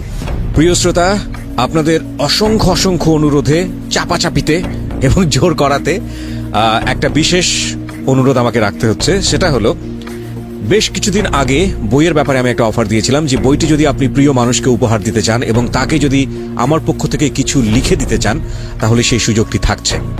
মাত্র 2 দিনের জন্য অফারটি দেবার পর অসংখ্য অনুরোধ আসে এবং এরপর অফারটি বন্ধ হয়ে যায়। আমি সবার জন্য এই অফারটি আরো একবার ওপেন করছি। এখন থেকে শুরু করে আগামী 2 দিন আবার ওই অফারটি আমি দিচ্ছি। যদি আপনি এই বইটি কাউকে উপহার দিতে চান, যে বইটি বাজারে এসছে আমার, জীবন গল্প এবং সিক্রেটস, এবং তাকে যদি আপনি কিছু লিখে দিতে চান তাহলে যেটা করতে হবে, আপনাকে ফোন দিতে হবে এই নাম্বারে। নাম্বারটি হচ্ছে 09638771771। আমি আবারও বলছি 09638771771। ফোন দেওয়ার পরে আপনি কল সেন্টার থেকে কিছু নির্দেশনা পাবেন, সেই নির্দেশনা অনুসারে আপনি কাজ করবেন এবং আমি অতি দ্রুত আপনার হাতে বইটি পৌঁছানোর ব্যবস্থা করব। এই অফারটি শুধুই এই নাম্বারে ফোন করে যারা বইটি অর্ডার করবেন তাদের জন্য প্রযোজ্য, অন্য কোথাও থেকে এই অফারটি প্রযোজ্য হচ্ছে না। শুধু এই নাম্বারটি থেকে যারা বইটি অর্ডার করবেন, অ্যাডভান্স অর্ডার, ঢাকা সহ সারা বাংলাদেশে। হ্যাঁ নদী, আমরা যেখানটায় ছিলাম তারপরে ওই তো মানে হয় আমাকে অনেক বিশ্রাইছে, আমি তখন এতটা ফিল করিনি। রাকিব শেষের পরে মানে আমার বাবা বাড়িতে আমাকে যেতে দিছে। এখন কিছুদিন আমার ভাই অসুস্থ ছিল, তারপরে এই জন্য আমাকে যেতে দিচ্ছে আমার হাজবেন্ড, মানে 2 মাস থাকতে পারবো। তখন আমাদের বাড়িতে আবার কাজ করতেছিল, ছাদ জ্বালাই দিব। তখন আমার আব্বু বলতেছে, মানে একটা ড্রাইভারের নাম্বার বলতেছে, এই নাম্বারটা আমি বলি, তুমি একটু এই নাম্বারটা লিখে দাও। তা আমি বলছি খাতায় না লিখে আমার ফোনে সেভ করে ফেলাইছিলাম। তো কতদিন পর আব্বুর নাম্বারটা দিচ্ছি, সঙ্গে সঙ্গে দেওয়ার পরে মানে নাম্বারটা তো আমার ফোনে ছিলই। তারপরে আমি ওর একটা মিস দিলাম, মিস দেওয়ার সঙ্গে সঙ্গে ওই ব্যাগ দিল। ব্যাগ দেওয়ার পরে অনেকটা দুষ্টামি করতে করতে, আমার বোনও ছিল তখন, আমার বোনটা অনেকটা বড় হয়ে গেছে, তখন দুষ্টামি করতে করতে অনেকটা কথা বলতে বলতে মানে ওই আমাকে প্রেমের অফার করা শুরু করলো। এখন ভালোই তো কথা তো হচ্ছে। আমি তাকে একদিন বলছি তুমি কি ঢাকার না ঢাকার বাইরে, সে বলছে আমি চাঁদপুরের, কিন্তু মিথ্যা কথা, সে ছিল ঢাকারই। ওকে, নাম কি ছিল? তার নাম ছিল ইসলাম। ওকে, কিন্তু তাকে আমি কখন ইসলাম বলে ডাকতাম না, সব গাড়ি চালাইতে তো সবসময় রানিং এ থাকতো, এই জন্য তাকে আমি রানিং বলে ডাকতাম। ওকে, এই যে 5-6 মাস মানে সম্পর্ক বয়স হলো, মানে কি দেখা নাই, শুধু কথা। কিন্তু হচ্ছে আমাকে অনেকটা লাভ করতো মনে হয়। মানে একদিন যদি তার সাথে আমি কথা না বলতাম, পরের দিন আমার ফোনে 200 টাকা পাঠিয়ে দিত। আমাকে এত টাকা পাঠিয়ে কেন, এত টাকা দাম কি? এমন সময় আমার ফোনে 5,000 টাকাও জমে গেছে, প্রতিদিন 100 টাকা করে পাঠাইতো। একদিন কথা না বলে 200 টাকা পাঠাইতো। তাই আমি চলতে বলে কি, নদী আমি তো এখন বর্ষাকাল ফ্রি আছি, তোমার সাথে একটু দেখা করতে চাই, মানে মিরপুর মাজার রোড দেখা করতে আসবে। বলকে আসবে তো? পরে আমাকে আচ্ছা ঠিক আছে আসবো। বলছে আচ্ছা ঠিক আছে, আমি বাসা থেকে বাইরে যেতেছি, তুমিও বাইরে যাও। মানে তখন মাথায় একটা কাজ করছে, বাসা থেকে বাইরে যেতেছে, আমারও বাইরে তো, তাদের চাঁদপুর থেকে আসতে কি এত সময় লাগে, এত কম সময়? তখন বলছে এখানে একটা ফলের দোকান আছে, তুমি এখানে দাঁড়াও। যারপর দেখি সে রিক্সা করে, সাদা লুঙ্গি পরে, কালো শার্ট পরে, মানে মানে আশেপাশে আসলে যেভাবে আসে ওইভাবে আসছে। এখন দেখি সে মানে তার সাথে আমার সম্পর্ক হয়েছে, এটা আমি বিশ্বাসই করতে পারি না। সে এত সুন্দর, এত স্মার্ট, এত বিশ্বাস করতে পারি না। তারপরে সেদিন অনেক সময় চটবাড়ির দিক দিয়ে রিক্সা করে ঘুরছি, 500 টাকা রিক্সা ভাড়া নিচে। ঘুরার পরে এই ছেলেটা কত নাম্বার ছিল? 2 নাম্বার। 2 নাম্বার। ওকে, ঘোরার পরে আল্লাহ বললো কি আচ্ছা ঠিক আছে এখন বাসায় চলে যাও, অন্য এক সময় দেখা হবে না। পরে আমি ওই বাসায় যাওয়ার পরে আমি ওকে প্রশ্ন করলাম, সত্যি করে বলো তুমি কোথা থেকে আসছো, আর তোমার বাসাটা খুব চিনা চিনা লাগে। আমি আগেও বলছি এখনো বলি। বলে কি আচ্ছা বললে তো তুমি যাবে না, তুমি তো মানে ঢাকায় মেয়ের ছেলের সাথে কখনো কথা বলতে চাও না, আমাদের বাড়ি তোমাদের এলাকার আশেপাশে বৈলাপুরে, তার থেকে তো আমার কাটতে হবে। সে যে এলাকার এমন আছে, আজকে দেখা করছে, কালকে এমন আছে, কথা বলতে বলতে বলতে পারে আমি তোমাকে নিয়ে এমন এক জায়গায় যাবো। আমার তখন এটা পছন্দ হয়নি। তারপর আস্তে আস্তে তাকেও ব্লক করলাম। ব্লক করার পরে ওই বিভিন্ন নাম্বার ফোন দেয়। তারপর যা সিমটাই বন্ধ করে দিলাম। সিমটা বন্ধ করার পরে এমন করে 2টা সিম হয়ে গেল। আমি 6-7 মাস পরে ওইটা বন্ধ করে আবার নতুন করে সিমটা, ওই আগে সিমটা ওপেন করছি। খোলার সাথে 3-4 দিন পরে সে আমাকে ফোন দিছে, রাকিবি দেখুন কি নদী তোমার ফোন বন্ধ কেন, তোমার কি হয়েছে? আমাকে দেখ রে ভাই, আমার অবস্থা না খুবই খারাপ ছিল রে ভাই, ফোনটা আড়াই গেছে, সিমটা আড়াই গেছে, আর উঠাইতে পারিনি, এই জন্য তোর সাথে আমার দেখা হয়নি, কথা হয়নি। আচ্ছা এখন তুমি কেমন আছো? আমাকে এখন আমি ভালো আছি। বাকি এখন আমি আসি, তোমাকে বিয়ে করবো তো, আমি তো এখনো তোমার জন্য পাগল আছি, আমাকে তুমি বিয়ে করবে, আমার তো বিয়ে হয়ে গেছে। এটা আপনি বললেন? মানে এটা বললেন এই কারণে যাতে করে সম্পর্কটা শেষ হয়ে যায় আর না আগায় সামনের দিকে। তারপরে ওর মানে ওই একটা হোটেলে জব করতো, স্টাফ ছিল, আর ওর একটা মামা ছিল। মামা কি মানে সমান বয়সে 2-1 বছর বড় ছোট হতে পারে, মানে হোটেলের ম্যানেজার ছিল। মানে ওই অনেক মেয়েদের সাথে অনেক দুষ্টামি করে দেখে, আর মানে ওর ফোনটা মামার কাছে জমা রাখতো। তা মাঝে মাঝে আমিও ফোন দিলে আল্লাহ মামা রিসিভ করে বলতো কি আচ্ছা আপনি পরে ফোন দেন, আমি ওই আসলাম বলবো। তারপরে মামার সাথে 2-1 দিন কথা বললাম। মামা তারপরে আমার নাম্বারটা মামার ফোনে সেভ করে নিল, আমি বুঝতেও পারিনি। এক সময় মামা আমাকে কয়েক মাস পরে ফোন দিল। ফোন দিয়ে বলো কি তুমি কি নদী? আমাকে হ্যাঁ আমি নদী। আমি কণ্ঠ শুনে বুঝতে পারছি এটাই সেই মামা। আর তারপরে বুঝতে পারার পরে বলে কি আমি তোমাকে একটা কথা বলতে চাই। আমি কি? আমি না তোমাকে অনেক বেশি ভালোবাসি, আমি সেটা তোমাকে জানাইতে চাই। আমাকে কেন ভালোবাসবে? আচ্ছা আমি ওই মামা ডাকতে থেকে আমিও মামা ডাকতাম। আমাকে ঠিক আছে, এটা পরে আমি আপনাকে উত্তরটা দেবো। সেদিন ছিল 5 তারিখ। বলে আচ্ছা তুমি আমাকে 6 তারিখে উত্তর দিবা। তারপরে আমি 6 তারিখে ভাবলাম আমি এখনো উত্তর বিশ্রয় পাইনি, 7 তারিখে দিব। তারপর ভাবলাম তার সাথে মজা করছি, তার মামার সাথে একটু মজা করি, টাইম পাস তো টাইম পাসই, আর সে তো ঢাকার বাইরে। তারপর সেই মামার সাথে কথা বলতে বলতে 7 তারিখে বললাম হ্যাঁ বলার পরে তারপরে কথা চলছি। আবার এই দিনে 3-4 ঘন্টা কথা চলছে। কথা চলার পরে মামা একে বলকে আমি তো তোমাকে সম্পর্ক করছি, আমি তোমাকে বিয়ে করব। আমি বলি, কিভাবে বিয়ে করবে? তো ফোনে বিয়ে করবো। ফোনে বিয়ে করবে কিভাবে? ফোনে কোন সময় বিয়ে হয়? তুমি তো আমাকে দেখলো না। ওকে, আমি তোমাকে দেখি নাই, তোমার কণ্ঠ শুনে আমি তোমাকে ভালোবাসি। তুমি আমার ফেসবুক আইডিতে ঢুকে আমাকে দেখো। আমি চাবো না তুমি আমাকে ফ্রেন্ডশিপ পাঠাও না, শুধু আইডিতে ঢুকে আমাকে দেখো। তারপরে ঠিকই আমি তাকে দেখলাম, দেখি কি আছে মোটামুটি ভালো। আমাকে থাক, দেখছি তো ছেলে হলে হয়েছে। মানে আপনার ভিতরে একটা পৈশাসিক আনন্দ হচ্ছিল তখন আর কি, ছেলে ultimately। হলে হয়েছে, যেমনই ছেলে হলে হয়েছে। তারপর 15 তারিখে বলে আমি একটা মাজারে যাবো, সেদিন ছিল শুক্রবার। আমি একটা মাজার যাবো, মাজারে যে আমি যা যা বলবো তুমি মানে হ্যাঁ বলবে। আমি আচ্ছা ঠিক আছে, মানে মাজারে গেল, যাওয়ার পরে বিয়ে যেভাবে হয় ওইভাবে মানে বলতেছিল। তারপর লাস্টে বলে কি আচ্ছা তুমি কবুল বলো। তারপর 3-3 বার কবুল। আমি এমনি মজা করে বললাম, আমি তো মজা ফান। সে কিন্তু আমাকে দেখে নাই, মানে ওইভাবে ওই আমাকে স্ত্রীর ভাবে মেনে নিচ্ছে। পয়লা বৈশাখ আসলো। পয়লা বৈশাখ আসার পরে মানে ওই আমাকে বলতেছে, আর তুমি তো আমার স্ত্রী, তুমি তো আমার কাছে কখনো কিছু চাও না, শুধু স্ট্যাম্প ফোন, তোমার ফোনে যখন কিছু টাকা না থাকলে আমি শুধু টাকাটা পাঠাই, এছাড়া কিছু চাও না। তাহলে এখন পয়লা বৈশাখে তোমার জন্য 5,000 টাকা পাঠাই, একটা বিকাশ নাম্বার দাও। আমি কি না 5,000 টাকা কেন পাঠাবা? আমার তো কিবরিয়া ভাই মানে টাকা পয়সার কিন্তু কিছু অভাব নেই, আমি টাকা দিয়ে কি করবো? আমার শুধু একটা এনজয় করা, মজা করা, এটাই। তারপরে তোর তুমি আমাকে স্বামী হিসেবে মানো না? আমি কি মানবো না কেন? তোর টাকা নিবে না কেন? আমি বললাম আচ্ছা এখন লাগবে না, এখন রাখো, আমার যদি কখনো দরকার লাগে আমি তোমার কাছে চেয়ে নেবো।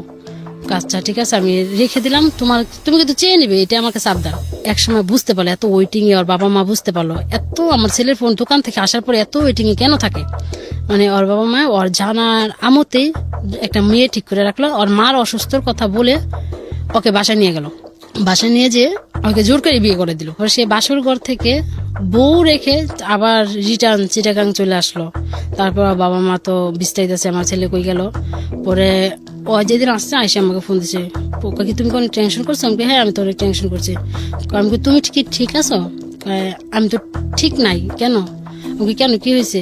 কি জানো, আমার জীবনে একটা দুর্ঘটনা ঘটছে। কি হয়েছে? আমার বাবা মা আমাকে বিয়ে করে দিছে। তুই কবে বিয়ে করলো? কাকে আমি আজকে বিয়ে করে মানে বউ রেখে আমি কালকে বিয়ে করে আজকে চলে আসি রাত্রে ট্রেনে। এটা কে বলতেছে? রাকিবের মামা। রাকিবের মামা বলছে? হ্যাঁ, আমাকে কেন চলে আসছে? একটা মেয়েকে বিয়ে করলে কেন চলে আসছে? রাকিবের সঙ্গে তো আপনার সম্পর্ক ছিল, পাশাপাশি ছিল, নাম্বার চেঞ্জ ছিল। রাকিব তো ব্লক করা অবস্থায় এখন রাকিবের মামার সঙ্গে সম্পর্কটা আছে। ওকে, তারপরে আমাকে কেন চলে আসলে? তাহলে তুমি যাও, মানে তারপরে বাবা মাকে ফোন দেয়। তারপরে মেয়ে কি আর এইভাবে থাকবে এই বাড়িতে? তারপর মেয়ে বাবা বাড়িতে চলে গেছে। মানে এমন করে আবার ঈদ চলে আসছে, রোজার ঈদ চলে আসার পরে তারপর বলে কি দেখো কি বলো, আমি কি বাসায় যাবো? আমাকে বাসায় যাবে না কেন? যাও। কি আচ্ছা ঠিক আছে যাই। কিন্তু যাওয়ার পরও মেয়ের সাথে কিন্তু নাই। তারপর তখন একটা করে এলো, মানে ওর মেয়ের গার্জেন বললো কি বলছে বলে, তুমি আমার মেয়েকে বিয়ে করছো, তাহলে এইভাবে রেখে চলে গেলে কেন? এইভাবে কি আমার মেয়ে থাকবে? আপনাদের মেয়েকে বিয়ে করার আগে আমাকে প্রশ্ন করছিলেন? যদি না থেকে নিয়ে যান। তারপরে তখন মেয়ের কাবিন ছিল 5 লাখ টাকা। তখন বলো কি সারাসারি করতে হলে 3 লাখ টাকা দিতে হবে। তবে সে বললো আমাকে 2 থেকে 3 মাসের সময় দেন, আমি 3 লাখ টাকা দিয়ে আমি ডিভোর্স পেপার পাঠিয়ে দেবো। আমি তখন ভাবি সে মেয়েটার জীবনটা কেন সে নষ্ট করবো? আমারটা তো টাইম পাস, আমি তো রিয়েল না। তখন আমি মনে মনে এই কথাটা ভাবতেছি আর মানে তার থেকে একটু মানে সরতেও চেষ্টা করতেছি, দেখি তার থেকে একটু সরতে পারি কিনা। বলে আমি এখন চিটাগাং থেকে কক্সবাজার ট্রান্সফার হয়ে যাব, আমি তোমাকে নিয়ে ওখানে নিয়ে থাকবো। মানে আবার না বললে কষ্ট পাবে, কারণ তাকে তো আমিও এখন একটু ভালোবাসতে শুরু করছি। তারপরে বলি আচ্ছা ঠিক আছে, যেটা ভালো পাবে সেটাই করো। তারপরে এই সময় আরেকটা ছেলে চিটাগাং থেকে এই একইভাবে শুধু রং নাম্বার আবারও ফোন আসছে। ফোন আসার পরে মানে আবার সে মেসেজ করছিল প্লিজ কল মি, মানে কলটা ব্যাক করতে বলছিল। তারপরের দিন আমি ব্যাক দিয়েছি, ব্যাক দেওয়ার পরে দিয়ে একটা ছেলে মানে চিটাগাং ভাষায় কথা বলো তো আমি বুঝতে পারি না, কি বলে না বলে কিছুই বুঝি না। তারপরে মানে কথা বলতে 1 সপ্তাহ মতো কথা বললাম। আমি এখন ভাবি কি থাক, ওকে তো আমার বলতে হবে, যে করেই হোক তাকে বলতে হবে। একদিন ছেলেটা অনেকটাই ভদ্র ছিল, সে মুরগির ব্যবসা করে। তারপরে সে 2টার দিকে মানে খাওয়া দিয়ে বাসাতে বাইরে আমাকে ফোন দিছে, মানে যাবে 4টার দিকে, মানে বাসাতে বাইরে আমাকে ফোন দিছে। ফোন দেওয়ার পরে কথা মানে বলতেছে। তারপর আমাকে আচ্ছা অনেক কথা তো শুনলাম, আমি আপনার সাথে একটা কথা বলতে চাই। কি কথা বলো? তারপরে বললাম আমি না আপনাকে ভালোবাসি। আপনি কি বলেন? হ্যাঁ বলেন অথবা না বলেন, যেগুলো একটা এখনই বলেন, তাহলে বলক মারবো। তারপরে বলে কি ঠিক আছে তুমি একটা কথা বলছো, আমি এটা এখন অ্যান্সার দিব না, দিব পরে। আমি কতক্ষণ পরে? দিব পরে, এটাই। তারপরে মানে তারপরে তখন 2টার আরেকটা দিকে বলছি। তারপরে এমন করতে মানে কিছুক্ষণ পরে ফোন দেয়, কিন্তু আমাকে কি অ্যান্সার কি বলছি না এখন না পরে। তারপরে রাত 3টা বেজে গেল। তখন ছিল বুধবার, আপনার অনুষ্ঠান ছিল 1টা পর্যন্ত, আমার অবশ্যই জেগে থাকতে হবে। তারপর অনুষ্ঠান শোনার পরে আবার ফোন দিয়েছি, পরে বল কি আচ্ছা আমি আর 1-1.5 ঘন্টা লাগবে, ফ্রি হয়ে তোমাকে জানাবো। তারপরে ফ্রি হয়ে জানালো হ্যাঁ আমি তোমার অ্যান্সারে রাজি হওয়ার পরে তারপরে মানে এবার কথা চলতে আছে, ওর মাল শেষ হয়ে যায় 3টা 3:30, ওই বাসা যায় 6টায় 7টায়, মানে তখন পুরো কয়েক ঘন্টা আমাকে সময় দেওয়ার পরে মানে রাকিবের মামা আমাকে লক দিচ্ছে, তখন আমি না ঠিক আছে, আমি যেটা বুঝতে পারছি সেটা হচ্ছে যে আপনি চাচ্ছেন রাকিবের মামার বিয়ের সংসারটা ভেঙে না যাক, হ্যাঁ এবং এই জন্য আপনি মানে আস্তে আস্তে ওর জীবন থেকে সরে যেতে চাইতেছি, মানে যখন অন্য কারোর উপর ইনভলভ হচ্ছেন। হ্যাঁ ওকে, আমি ভাবছি তাকে আমি 3-4 ঘন্টা সময় দিলাম, এখন যদি আমি 2 ঘন্টা সময় দিই আমার আস্তে আস্তে ও কমে যাবে। এটা তো আপনার জন্য নেশার মতো হয়ে গেছে, হ্যাঁ, আপনার আমার কারো না জন্য কারোর সঙ্গে সেটা- কথা বলতেই হয়, হ্যাঁ না হলে আপনার ভালো লাগে না, রাইট? হ্যাঁ আমারও কথা বলতে হয়। Okay. তারপরে আমি তার লাইফ থেকে সরে যাবো, অন্য কারো লাইফে যাই একটু এনজয় মজা করব। তারপর আমি এখন ওই ছেলের সাথে কথা বলে মাঝে মাঝে রাকিবের মামা আমাকে ফোন দিয়ে ওয়েটিং এ পায়, আমার ফোন ওয়েটিং পেলে ওর মাথা অটোমেটিক গরম হয়ে যাবে। আর ওই যে মিঠু এই ছেলেটা অনেকটাই ভালো, মানে ওয়েটিং এ পাইলো, মানে একটা ভুলভাল দিয়ে একটা প্রশ্ন দিয়ে কাটাই পেতাম, তাহলে ভাবি 2টা সিম নেই, 2টা ফোন থাক, তাহলে দুজনকে সময় দিতে পারবো। তারপরে ওই রাকিবের মামা কি করলো, এক পর্যায়ে মেয়েটাকে ডিভোর্স দিয়ে দিল। ডিভোর্স দিয়ে দিল? হ্যাঁ ডিভোর্স দেওয়ার আগে আপনার সঙ্গে কথা বলেছিল যে এরকম? না আমাকে বলেনি। ডিভোর্স থেকে আপনার কারণেই হয়েছে? আমি ভাবি মনে হয় আমার কারণেই হয়েছে, আমি তো যদি তাকে এমন করে ভালোবাসার অফার না করতাম, মানে এমন করে না জড়াইতাম, তাহলে তো মনে ডিভোর্স তো হতো না। কিন্তু আপনার সঙ্গে জড়ানোর পরে তো সে বিয়ে করেছে, হ্যাঁ তাহলে সে বিয়ে কেন করলো? বিয়ে বাবা মা জোর করে করছে, যদি বলছে যদি বিয়ে না করস তাহলে আমি আর তোর বাবা মারা যাবো। ঠিক আছে এই জন্য। ঠিক আছে, তো ডিভোর্স হয়ে গেল। হ্যাঁ, তারপরে মানে কথা বলতে মানে এক সময় দেখি কি মানে ওয়েটিং এ পাইলো, রাত বাজে 2টা, মানে ওই ছেলেও ফোন দিছে, মিঠুও ফোন দিছে, রাসেলও ফোন দিতেছে, মানে ওয়েটিং পাওয়ার পরে বললাম কি আমার রাসেল তুমি এই মুহূর্তে কল দাও, মানে এই মুহূর্তে আর অডিও কল তো মানে হয় না। ওকে। পরে রাসেলটা হলো যার বউ ডিভোর্স হয়ে গেছে। রকিবের মামা। হ্যাঁ হ্যাঁ আর আরেকটা ছেলে যে মিঠু। হুম। রাসেল এবং মিঠুর দুজনের সঙ্গে আপনি চালিয়ে যাচ্ছেন। হ্যাঁ Okay. পরে বললাম কি তার আবার 2টা ফোন কিনলাম, তাহলে কথা কি মানে 2 হেডফোন দিয়ে 2জনই লাইনে রাখতাম, 2জনের সাথে একই কথা চালাই যেতাম। মাঝে মাঝে কোনোটা রাগ করে আমাকে উল্টা পাল্টা কথা কমো, তাহলে একটা না একটা রাগ করে কাইটা দেবো, তাহলে একটার সাথে চালিয়ে যাও। এগুলো একটা গন্তব্যহীন একটা রিলেশনশিপ, হ্যাঁ। এবং আপনার জায়গা থেকে যে শুধু টাইম পাস, মানে হ্যাঁ, কিন্তু আপনাকে তাতে কোম্পানি চলতে- দেওয়ার কেউ নাই, এটার উপর বেসিস করে আপনি ছেলেদের সাথে এই ধরনের মিথ্যা হ্যাঁ, অভিনয় করে time pass যাচ্ছেন। করতেছে। আচ্ছা, তো এই সম্পর্কের মধ্যে কি অনৈতিক, পুরো সম্পর্কটাই অনৈতিক? তারপরে জিজ্ঞেস করছি, আপনাদের মধ্যে ভার্চুয়ালি কোনো মানে ফোনের মাধ্যমে কোনো অনৈতিক সম্পর্ক তৈরি হতো কিনা? হ্যাঁ ওকে, ঠিক আছে, বলেন তারপর।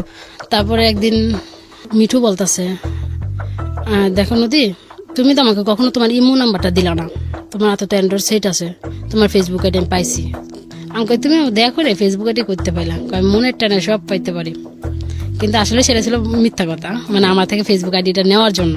তারপর আমার ফেসবুক আইডিটা দিলাম, ফেসবুকে ঢুকে বলো কি মাশাআল্লাহ তুমি তো একদম পাগল করা রূপ নিয়ে আমাকে পাগল করে দিয়েছো। তো কাকে ঠিক আছে তুমিও আমার আইডিতে। ওটা কি রিয়েল ছবি ছিল আইডিতে? হ্যাঁ রিয়েল ছবি ছিল। ওকে, আমরা এই ফাঁকে প্রিয় শ্রোতা আপনাকে- নদীর একটা ছবি আমরা আমাদের ফেসবুকে দেখাচ্ছি, স্টুডিও পিকচার যেটাকে বলে। আপনারা চাইলে ওনাকে দেখার জন্য আসতে পারেন। আমাদের ফেসবুকের ঠিকানা www.facebook.com/kibriya.rj। আমি আবারও বলছি www.facebook.com/KEBRIA.rj। পেজটি আরজে কিবরিয়া নামে আছে, প্লিজ লাইক দিয়ে দেবেন। ফেসবুক আইডি দেখলো আপনার? হ্যাঁ। তারপরে মানে এমন করে কথা হচ্ছে, তারপর আমিও তার মানে আমি যেরকম ছেলে পছন্দ করতাম, মানে বলতাম তোমার কোন ধরনের ছেলে পছন্দ, তা বলতাম আমার মানে ছেলেদের মানে থাকবে সুন্দর হ্যান্ডসাম, হালকা হালকা দাড়ি, মানে এরকম ছেলে। দেখি কি তার আইডিতে ঢুকে ঠিক আমি যেরকম পছন্দ করতাম ঠিক একই রকম কিবরিয়া ভাই। তারপরে বললাম কি তুমি তো একদম দেখার মতো ছেলে, পছন্দ হয়েছে? আমাকে হয়েছে তো। তারপর রাকিবের মামা মানে এমন করে তারপর এক সপ্তাহ পরে বললো দেখো নদী আমি তো ওকে ডিভোর্স দিয়ে দিছি, তুমি কি বলো? তুমি আমাকে তো বললো না কেন ডিভোর্স দিলে কেন? পরে আমি তারপরে সেদিন 21 তারিখ ছিল, আমি বললাম কালকে 22 তারিখ, তুমি কালকে ফোনে একটু এমবি ঢুকে আমি তোমাকে একটু ভিডিও কলে দেখবো, মানে সেই দেখাই হবে শেষ দেখা। তো আচ্ছা দেখলাম, দেখার পরে বললাম কি তুমি আমাকে আর কখনো দেখতে পারবে না, আমি তোমার জীবন থেকে চলে যাবো সারা জীবনের জন্য। সে ওই মনে হচ্ছে আমি কিনো দুর্ঘটনা ঘটাবো, কিন্তু আমি কিছুটাই করবো না। তারপর সেদিন থেকে আর আমি সব জায়গাতে ব্লক করে দিলাম, যোগাযোগ নেই। তারপর সেই নতুন একটা আইডি খুলে আমাকে ফ্রেন্ডশিপ পাঠাইছিল, তারপর সেটা আমি অ্যানসার করছি, আমার ছবি টবি কিছুই ছিল না। কিন্তু ওই মাঝে মাঝে করতো, মানে আমাকে নিয়ে অনেক কথা বলতো, নদী তুমি আমাকে কষ্ট দিও না, ফিরে আসো আমার জীবনে যেখানেই থাকো। আমি ঘটনাকে একদম সংক্ষিপ্ত করে ফেলতে চাই। আপনি এরকম কতগুলো ছেলের সঙ্গে জড়িয়েছেন এখন সব মিলিয়ে? এই 12-13 জন হবে। 12 থেকে 13 জন। এবং এদের ব্যক্তি জীবনে অনেক ধরনের ক্ষতি হয়েছে আপনার এই সম্পর্কের দ্বারা। আপনার কি ক্ষতি হয়েছে? আমার ক্ষতি হয়েছে কি, মানে আমাদের এলাকার মানে একটা ছেলে আমাকে কাকিমা বলে রাখতো। আমাদের কেন না, ছেলেদের বাড়ি হয়েছে মানে সিঙ্গারে, Okay. মানে আমাদের এখানে ভাড়া থাকতো।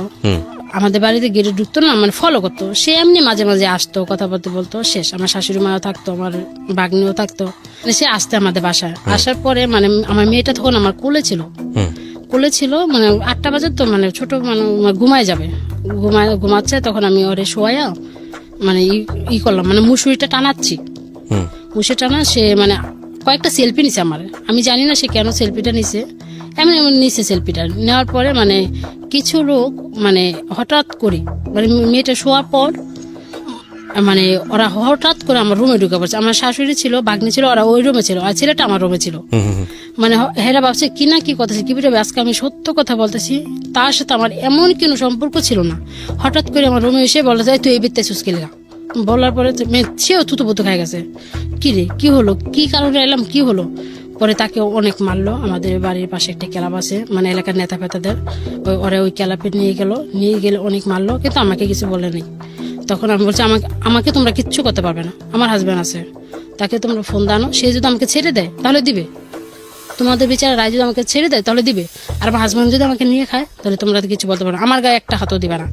তারপরে বলতেছে ঠিক আছে, ওই তো এবারে বউ, ওরা কিছু বলতে হবে না, ওরে মার দিকা, ওর ইচ্ছা মতো। কিন্তু ওরা অনেক মারছে, মারার পরে রাত্রি ওরা আমার হাজব্যান্ড দোকান থেকে আসছে, আসার পরে রাত্রে মানে এলাকার অনেকজন, কি বলবো কি রে ভাই, আমি তখন লজ্জায় মাথা হেট হয়ে গেছে। আমি কি করলাম, কি হলো, কিছু তো হলো না কেন। পরে আল্লাহ বিচারে ডাকানোর পরে বললো তুমি যদি মানে সব বিচার যা সবকিছু হলো, ওই ছেলের সাথে আমার কখন দেখা হবে না, কথা হবে না, আমার নাম্বার চেঞ্জ, ছেলের নাম্বার চেঞ্জ, সবকিছু মেনে নিল। এখন বলতেছে তুমি যদি এই বউ নিয়ে খেতে চাও তাহলে তোমার 1 লক্ষ টাকা জরিমানা দিতে হবে, আজ না দিলে কালকে ভিত্তি দিতে হবে। তারপর আমার হাজবেন্ড অনেক 1 লক্ষ টাকা, এটা এই সাধারণ কাজের জন্য, আমি একটা এলাকার ছেলে, এই সাধারণ কাজের জন্য 1 লক্ষ টাকা জরিমানা, তোমরা এটা কি বলো, ডাকাতের কথা বলো। তারপরে সে বললো ঠিক আছে 50,000 টাকা কালকে নিয়ে নিও। আমার হাজবেন্ড পরের দিন 50,000 টাকা দিয়ে দিল। 50,000 টাকা দেওয়ার পরে তারপর সে আমাকে প্রশ্ন করলো তুমি কি সত্যি বলো এমন ধরনের কাজে জড়িত আছো? আমি বললাম না, আমি এমন ধরনের কাজে জড়িত নেই, তোমার প্রবলেম থাকতে পারে ঠিক আছে, কিন্তু আমি এমন কাজ কখনো করতে পারি না। তারপরে কি বলে ভাই জানেন, সে আমার দুলাভাই আসছিল, মানে আমার বাবা বাড়িতে কাউকে জানায়নি, শুধু আমার বউ। আপনার এই ঘটনা মোটামুটি সবাই জেনে গেল এরপরে? সবাই জেনে গেল, মানে এলাকা সবাই জেনে গেল, মানে অমুকের বউ এই কাজটা করছে, কিন্তু একদম মিথ্যা। আমি আজকে আপনার সামনে মিথ্যা কথা বলবো না, সবাই শুনবে এই ঘটনাটা। তারপর সে কাকে ঠিক আছে তুমি আর কখনো কারোর সাথে কথাবার্তা বলবো না। আমি তখন বলছি এই ফালতু ছেলেদের সাথে কথাবার্তা বলবো, আর বাড়িতে আসতে দিও না। কেন দিস জাগা, ওরা ওইসব আপদ বেলা গেলে কি হইব। আমি বললাম দেখো এমন ঘটনা, এই জন্য আমি ডাকাইছি, এর জন্য কিছুই না, আমি জানি। তারপরে ছেলেটা মানে সেদিন আমি বুঝতে পেরেছি ঘটনা অনেক জটিল, অনেকগুলো ছেলে যেহেতু আপনার সঙ্গে ভাবে ইনভলভ হয়েছে, সুতরাং তাদের ব্যক্তি জীবনে অনেক ক্ষতির সম্মুখীন তারা হয়েছে। শেষমেশ কি দাঁড়িয়েছে, এখনকার কি অবস্থা? এখনকার অবস্থা মানে সবাই আমার জীবন থেকে আমি ইচ্ছা করি মানে আস্তে আস্তে ছাড়াই দিছি। এখন শুধু আছে মিঠু, মানে আজকে আমি ওকে বলছি এমন ঘটনা আমি FM এ যা বলবো, তুমি প্লিজ আমার গল্পটা শুনো, মানে ও শুনবে বলছে। শোনার পরে মানে শোনার পরে সম্পর্কটা শেষ হয়ে যাবে। আমি ভাবছি তো আপনি আমাকে একটা কথা বলেন, হাজবেন্ডের সমস্যার সমাধান কি হয়েছে? না, সমাধান হয়নি। তো হাজবেন্ডের এই সমস্যার সমাধান না হওয়ার প্রেক্ষাপটেই আপনি এমন একটা দিন শুরু করেছিলেন, এমন একটা জায়গাতে শুরু করেছিলেন মানুষের সাথে টাইম পাস করা। কেউ হয়তোবা সেটাতে হাজবেন্ডেরই দোষ ভাববে, কিন্তু আপনার হাজবেন্ড তো কারেকশন হয়নি। আপনি এতগুলো ছেলের সঙ্গে অনৈতিকভাবে জড়ালেন, সেটা ফোনের মাধ্যমে হোক আর যেভাবেই হোক না কেন, আপনি তো শেষমেশ সুখের দেখা পেলেন না, পেয়েছেন কি?